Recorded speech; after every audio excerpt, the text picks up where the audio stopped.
না, আমার মনে হয় রান আরও 15-20টা রান যদি করতে পারতাম ভালো হতো। বাট আমরা যেভাবে প্ল্যান করছি বোলিং অনুযায়ী ওই প্ল্যান অনুযায়ী করতে পারিনি। বোলিংটা যদি ওই প্ল্যান অনুযায়ী করতে পারতাম তাহলে আর একটু বেটার হতো আর কি। কিছু ক্যাচও করেছে, বিজয় করেছে রাব্বি, সেটা তো একটা ভাইটাল ক্যাচ। জি, ওইটা একটা ফ্যাক্ট বলতে পারেন যে ক্যাচগুলো ধরলে হয়তো বা বিজয় ভাই আর্লি আউট হয়ে যেত গা, বাট রাব্বি ভাই হয়তো ক্যারি করতে পারেনি, এটা ভালো দিক ছিল আমাদের। ক্যাচগুলো ধরাটা ইম্পর্টেন্ট আমাদের, আমি মনে করি ফিল্ডিং আর একটু যদি ইমপ্রুভ করতে পারি ভালো হবে।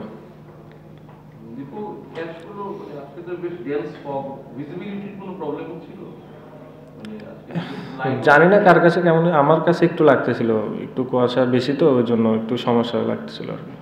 একমাত্র ওয়ালটন এসি দিচ্ছে 1 বছরের রিপ্লেসমেন্ট গ্যারান্টি।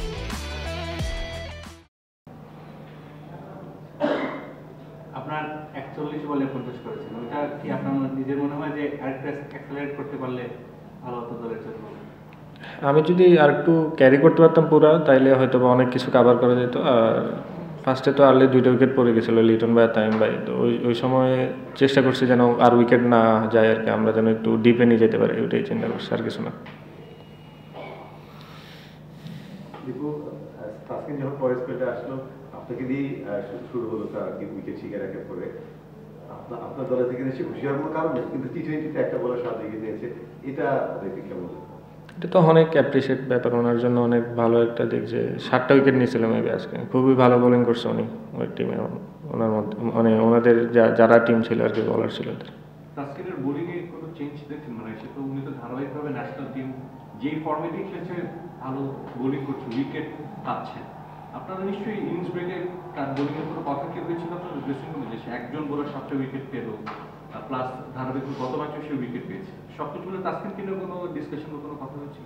না, উনি তো অবশ্যই ভালো বলার, আমরা জানি লাস্ট আপনি টি-20 বলেন বা ওয়ানডে টেস্ট যেখানে খেলছে উনি ভালো খেলছে, তো আজকেও খুবই ভালো বোলিং করছে, ওনাকে অ্যাপ্রিসিয়েট দিতে হবে। যে এমন না যে উনি হয়তো আমরা উইকেট অনেকগুলো দিয়ে আসছে, উনি অনেকগুলো উইকেট নিয়েছে, লিটন ভাই বলেন, তানজিদ তামিম যেটাই বলেন, অনেক ভালো বোলিং করছে আসলে।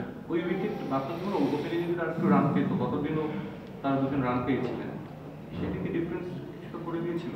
আপনাদের রান যেটা বলেন যে একটু কম হয়েছে, ওপেনিং আজকে রান পাননি, গতদিন একটা ভালো স্টার্ট ছিল। অবশ্যই স্টার্ট পাইলে তো সব টিমেরই ভালো লাগে, আপনি ওপেনাররা যখনই স্টার্ট করে দেবে এটা আমাদের জন্য অবশ্যই ভালো দিক, কিন্তু হয়তো বা আনফর্চুনেটলি আজকে হইতে পারেনি, স্বাভাবিক, প্রতিদিন একটা ব্যাটসম্যান ভালো তো খেলবে না, এটা একটা জিনিস আর কি। তো ওইটা সমস্যা না, আমি আর ওইয়া কাভার করছিলাম, আর একটা আমাদের ফরেনার যা ছিল আর কি।